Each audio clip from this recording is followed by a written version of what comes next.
Namaste Saraswati Devi Gauravani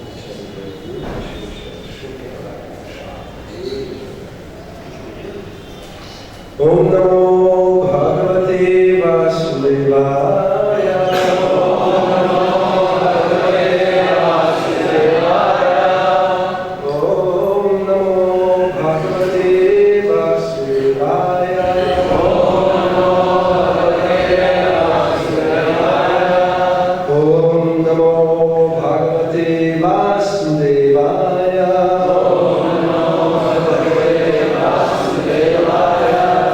Srimad Bhagavatam, Canto 6, Chapter 5, Narada Muni, cursed by Prajapati Daksha.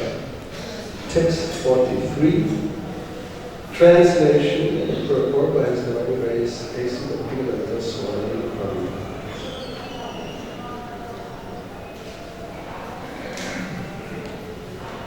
Tantu Krintanayanastvam Abhadram Achara Punaha Tasmal Lokeshu Te Mudha Rabhavet Brahmatak Padam Tantu Krintanayanastvam Abhadram Achara Punaha Tasmal Lokeshu Te Mudha Nabhave Ramatat Padam Tantu Krintanayanastvam Abhadram Achara Punaha Tasmal Lokeshu Te Mudha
mercilessly separated my sons from me.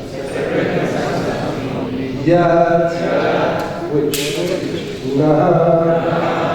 unto us, Tvam, you, Abhadram, an inauspicious thing, Acharaha, have done, Punaha, again, Tasmat, therefore, Lokeshu, in all the planetary systems within the universe,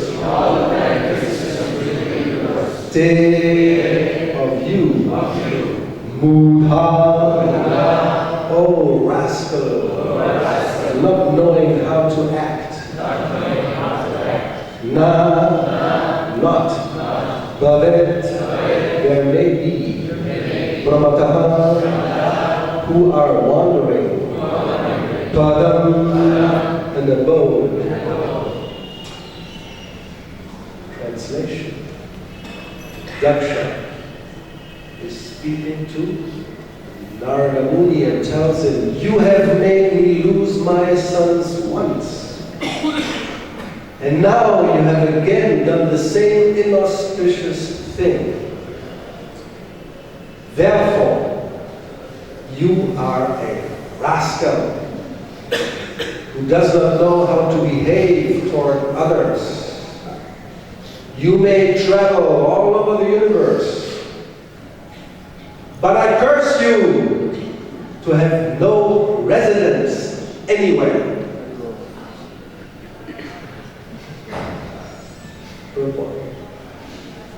Because Prajapati Daksha was a Griha baby who wanted to remain in household life, he thought that if Narada Muni could not remain in one place but had to travel all over the world, that would be a great punishment for him.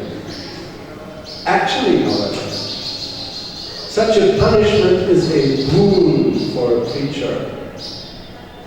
A preacher is known as Pavidraja Acharya, an acharya or teacher who always travels for the benefit of human society. Prajapati Daksha cursed Narada Muni by saying that although he had the facility to travel all over the universe, he would never be able to stay in one place.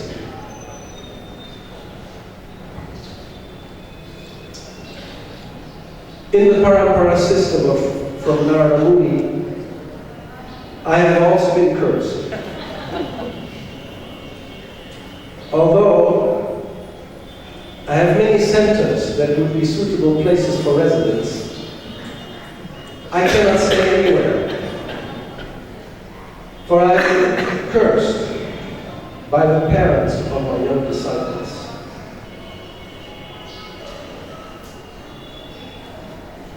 Since the Krishna consciousness movement was started, I've traveled all over the world 2 or 3 times a year. And although I have provided comfortable places to stay wherever I go, I cannot stay anywhere for more than 3 days or a week. I do not mind this curse by the parents of my disciples. But now it is necessary that I stay in one place to finish another task. This translation of Srimad Bhagavatam.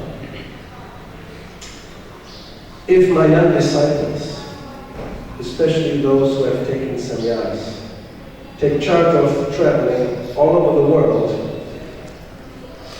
it may be possible for me to transfer the curse of the parents to these young creatures. Then I may sit down immediately in one place for the word of translation.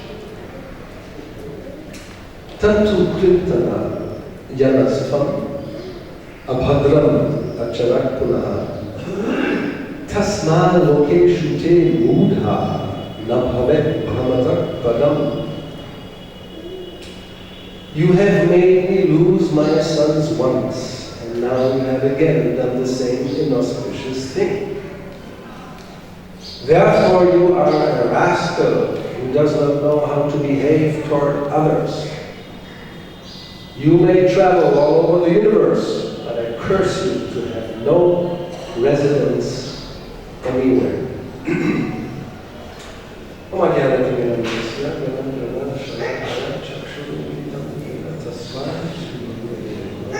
Sri Chaitanya Manavishtam Stapitam Yadavitaya Hey Krishna, Vrindavan Jagatpate Gopesha Gopikathanaradha Kantanustave Tapta Kanchana Gauravani Vrishabhadustade Vanchakalpatruja Chakrivasi Sri Krishna Chaitanya Prabhu Nityananda Sri Advaita Sri Gauravani Hare Krishna, Krishna Krishna, Hare Hare, Hare Rama, Rama Rama, Hare Hare.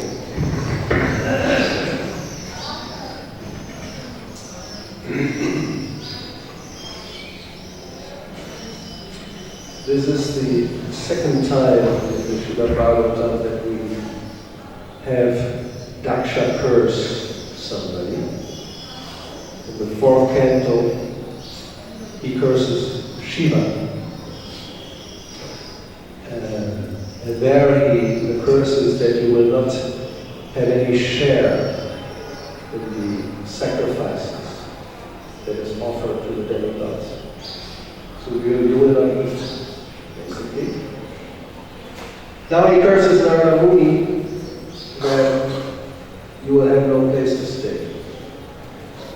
So both things are important to what Srila Prabhupada here said is that we have made nice facilities for eating and a nice place to stay. If that is not there, then life is basically not worth living.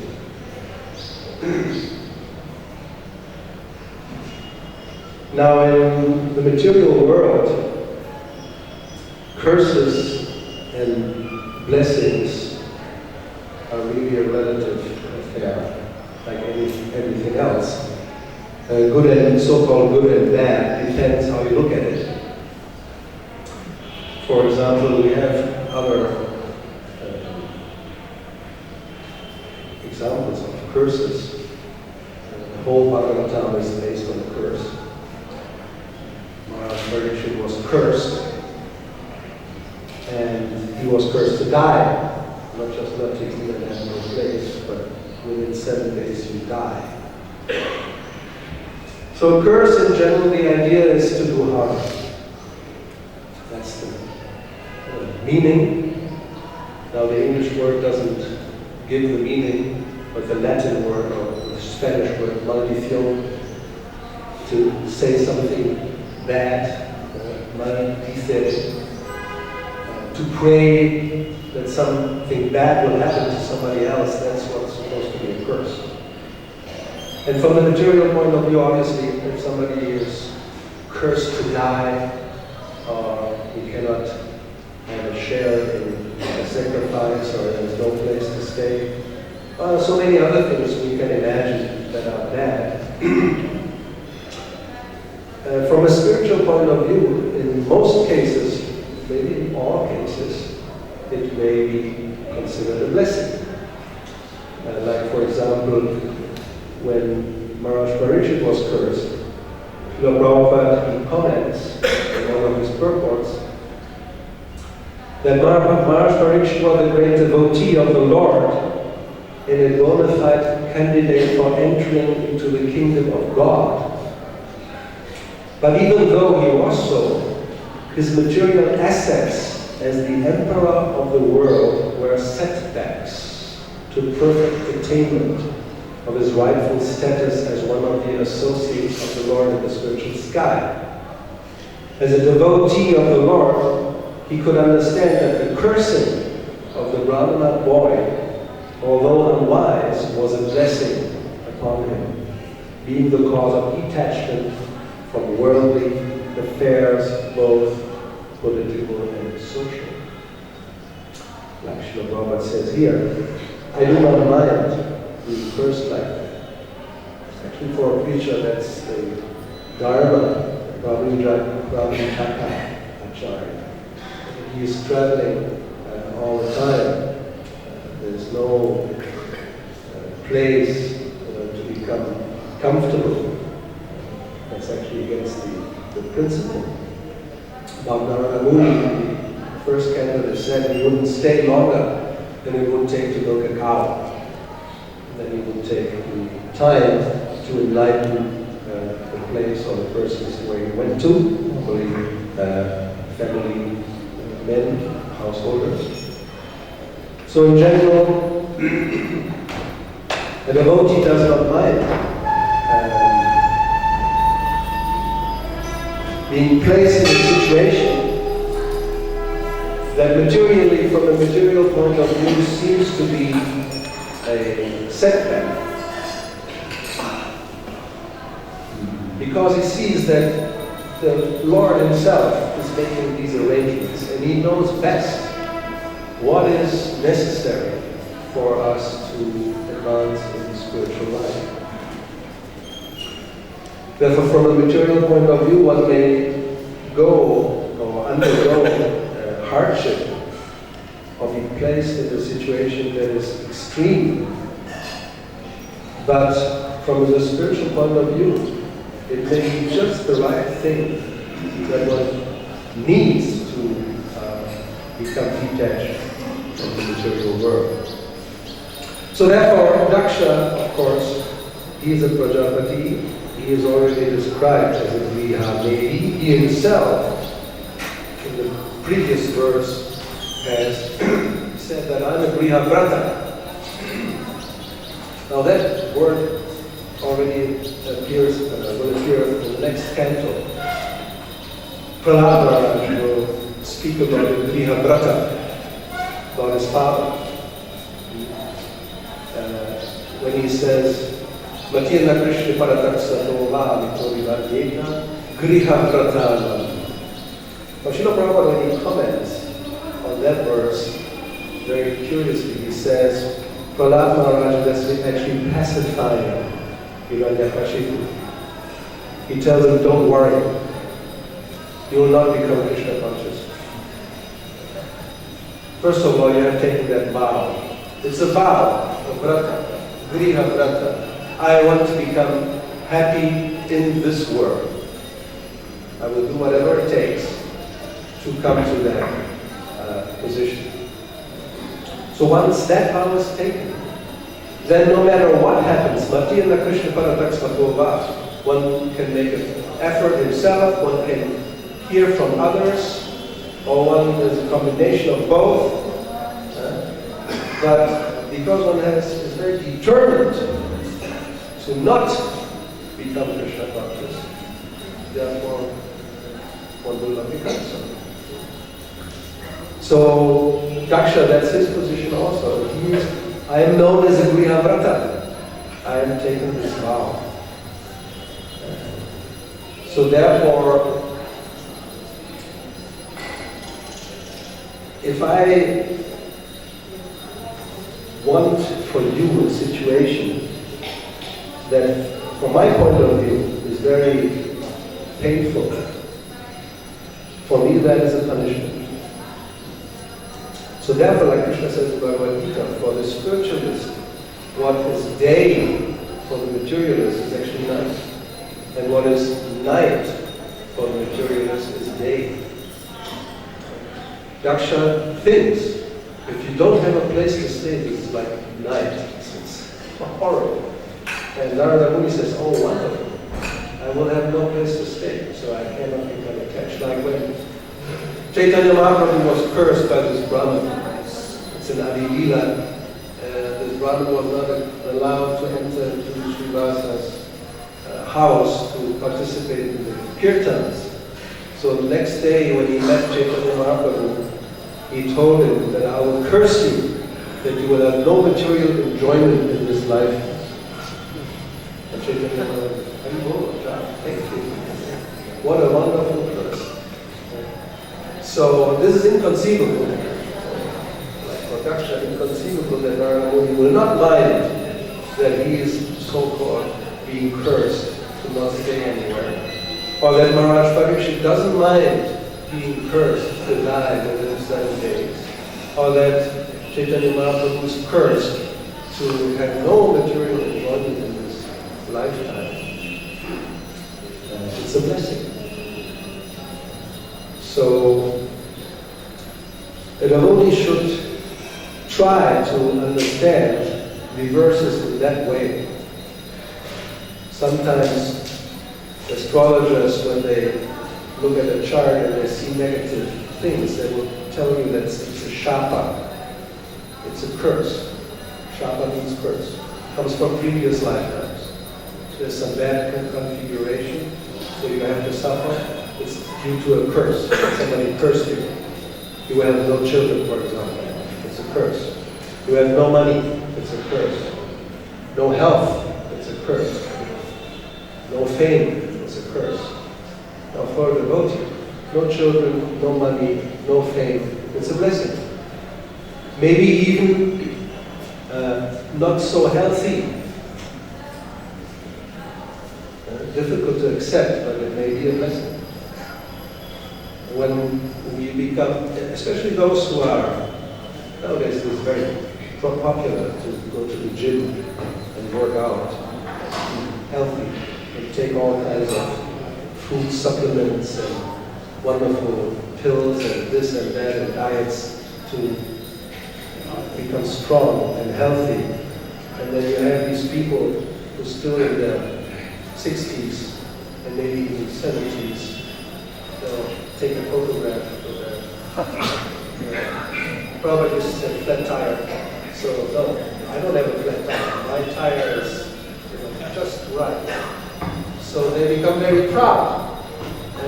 One is very healthy, nice features, all these things, Janmaishvara Shuddha Shrivi, 4 things that one becomes proud, and then Kunti Devi says one can have no sincere feeling to approach the Lord. So there are even bad health, in one sense, may be a blessing for somebody who easily would have become proud if he would be too healthy. Anyway, the point is, because these things generally are out of our control, we accept them as being ordained by the Supreme Personality of God. That Krishna has made an arrangement so that I can surrender more, that I can remember Him more. Akinchana Rochana, that's the idea. To put these prayers, that if one is exhausted, there's nothing in this material world where one can take shelter.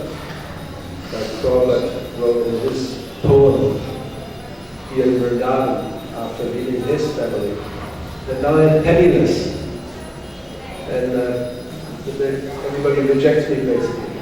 There's no interest. If you have a lot of money, then the whole family is waiting. When will this guy die?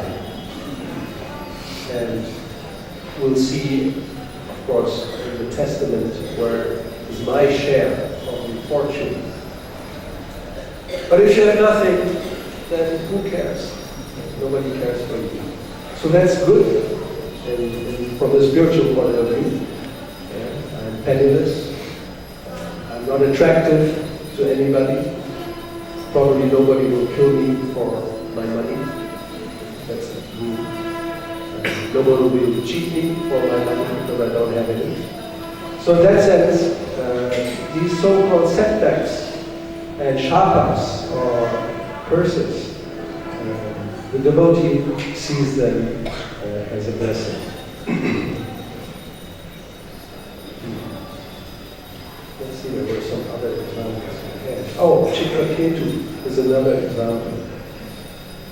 He was cursed by Parvati. She says that now you take birth in a low, sinful family of demons, so that you will not commit such an offense again. and Chitraketu, he accepts the curse. He also says, "My dear mother, I accept the curse, I do not mind the curse. For happiness and distress are given by the demigods as a result of one's past deeds." So whatever comes, he accepts. So Prabhupada in the purport, we can read this, very instructive. He says, since Chitraketu was a devotee of the Lord, he was not at all disturbed by the curse of Mother Parvati. He knew that he had not committed any offense at the lotus feet of Lord Shiva or the goddess Parvati. Yet he had been punished, and this means that the punishment had been ordained. Thus the king did not mind it. A devotee is naturally so humble and meek that he accepts any condition of life as a blessing from the Lord. And then Prabhupada quotes, Tatevu Kamtam Susakshi Shamanu. If one can have this attitude of just hoping for the blessing of the Lord, for His mercy, knowing Bunjana Evaka Kritam Vivaka, that whatever comes, Bunjana, I have to eat it, whether it's good or bad, whether it's sweet or salty. Eva Kritam, because it's due to my own deeds. Who will I blame? It's my own fault. That's the vision, the right vision. Not that's always the other's fault. This is a materialistic point of view. Whatever bad happens to me, it's always the other's fault. But the devotee will understand that Eva Kritam, it's my own doing. So therefore, a devotee, Prabhupada says, always accepts punishment from anyone as the mercy of the Lord. If one lives in this conception of life, he sees whatever reverses occur to be due to his past misdeeds. And therefore he never accuses anyone. On the contrary, he becomes increasingly attached to the Supreme Personality of Godhead because of his being purified by his suffering. Suffering, therefore, is also a process of purification. Srila Vishwanath Chakravarti Thakur comments that Maharaj Chitraketu's being cursed by Parvati should be considered the mercy of the Lord. The Lord wanted Chitraketu to return to God as soon as possible, and therefore he terminated all the reactions of his past deeds.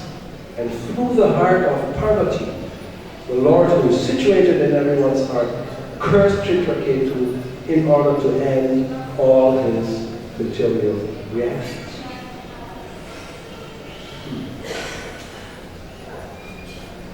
We have another example. There are many examples of curses. Gajendra is another example. And the crocodile. They were both cursed. Different circumstances. And then by providence, by the will of the Lord, they came together. And you know the story, so at the end, Gajendra, he remembers, due to the Lord's mercy also, past prayers, he offered prayers.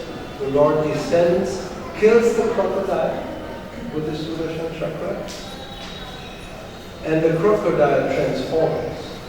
He had been cursed also. The crocodile had been a Gandharva, King Guru, and he had been cursed by Devala Muni to become such a body. So, Prabhupada says, the curse by which the Gandharva took this position of a crocodile was actually a blessing, not a curse. One should not be displeased when a saintly person curses someone, for his curse indirectly is a blessing. The Gandharva had the mentality of an inhabitant of the celestial planetary system, and for him to become an associate of the Supreme Lord would have taken millions of long years. Millions. However, because of being cursed by Devala Rishi, he became a crocodile. And in only one life, he was fortunate enough to see the Supreme Personality of God face to face and be promoted to the spiritual world. So, it looks something looks from the surface like this, but actually with a deeper level, with a deeper understanding, it's something else, especially for the devotees. You always should remember that. Whatever happens, the Lord is taking charge of your life. If it's apparently bad, it may be the best thing that ever happened to you. And something so-called good, careful, it may entangle you.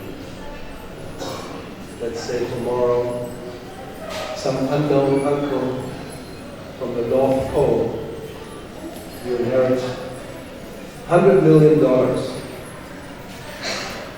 What do you do? Give it to the TOB? Or think, well, how can I invest it in such a way that I will have 200 million within the next 6 months? And then I can buy a castle in France, a chalet on the Côte d'Azur, on Monaco. Let's go to India. Where's the best place here to enjoy? There's no place here to enjoy. Or you can go to so many places on this planet where you think, oh, I can enjoy it with $100 million. Well, depends where you go. You may spend it in one shot on one big palace in somewhere in California. It may cost $100 million. So it depends. If one suddenly has all these facilities for enjoyment, the mind may become distracted, and one may become deviated.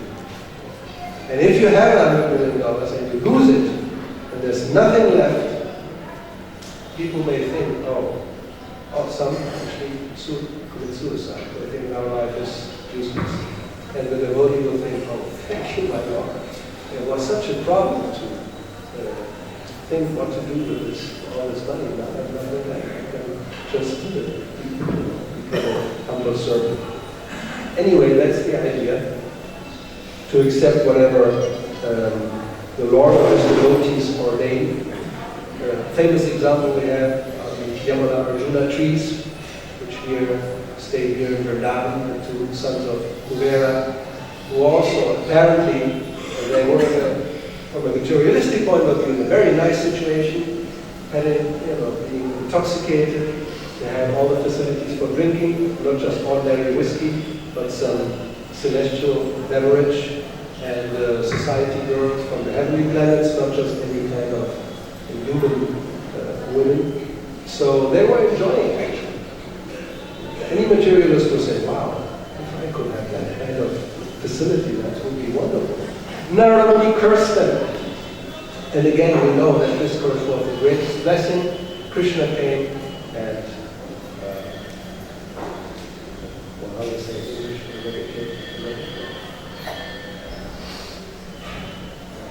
Don't have the word.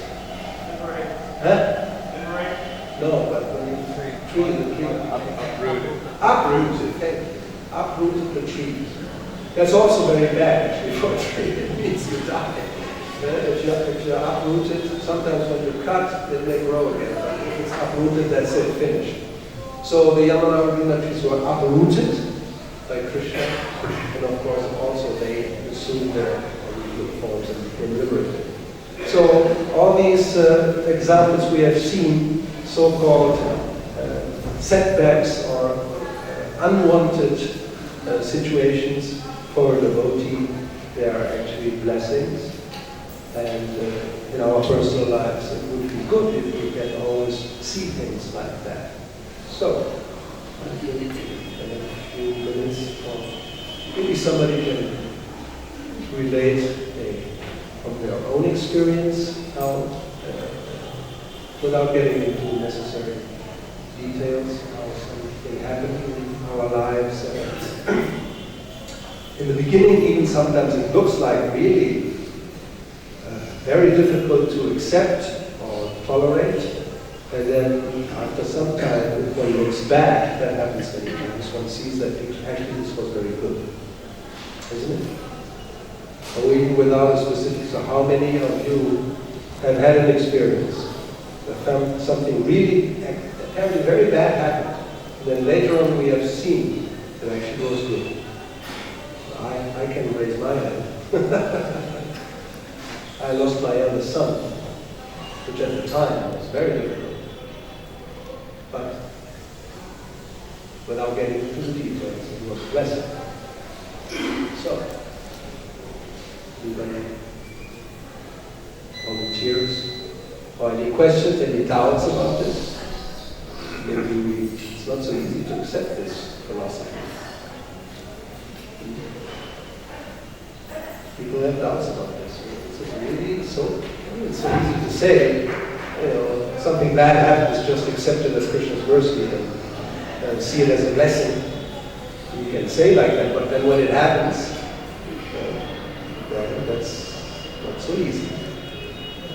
And sometimes we may find that also we're being tested.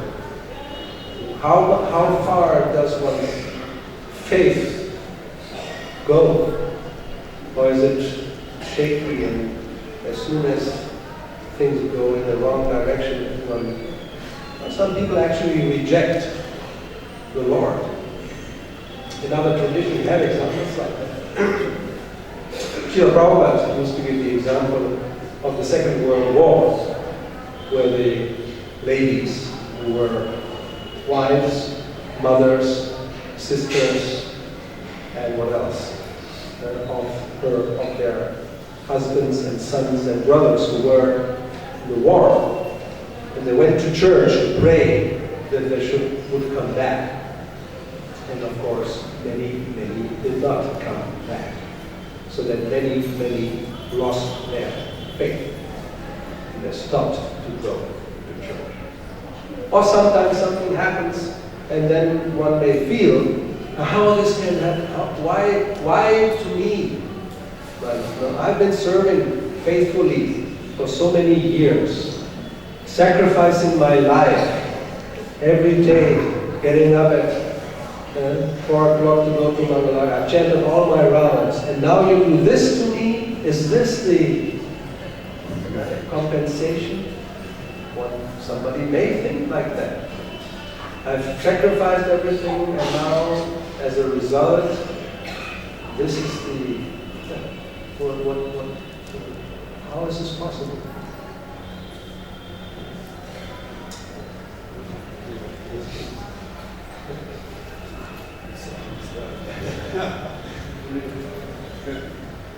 What stress? Doesn't work? I'm sure. Okay. Before I came to movement, remember that? Before I came to movement, I was working. Yeah, this is what I was working in England in like a care home. In a what? In a care home, like old people's home.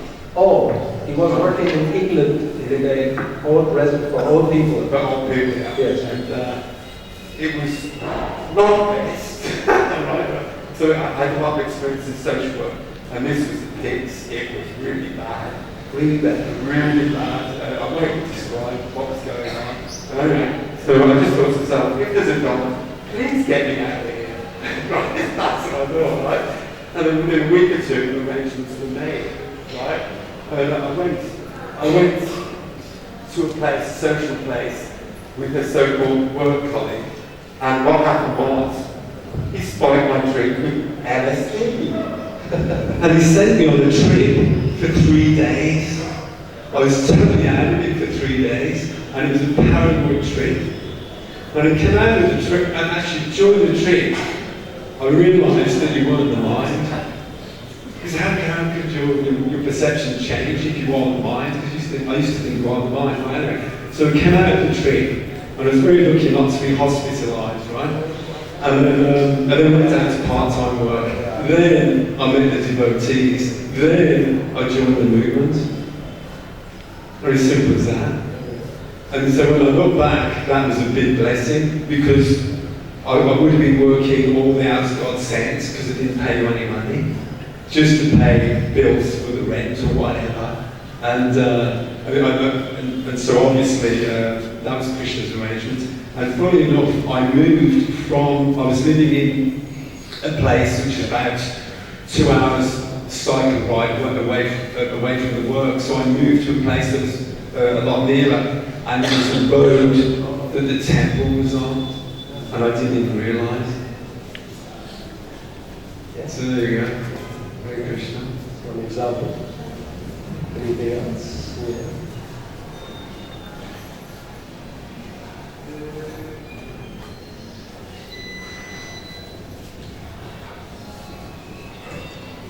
Tasyaham anuminami harishyata dhalam shalai. Krishna says to Maharaj Yudhishthira, sometimes when I favor a devotee, I will take everything away. This is one more direct example. Krishna himself is already telling us, be prepared, this may happen. So,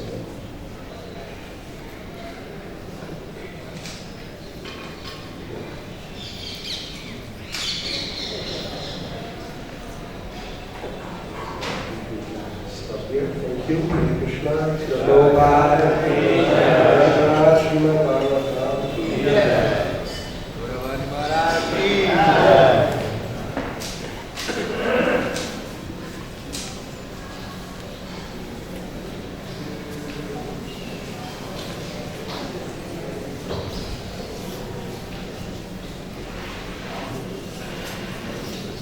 There's all right. I lost it. I think I'm too ready to the dark, you know. No, that's very good. Very well.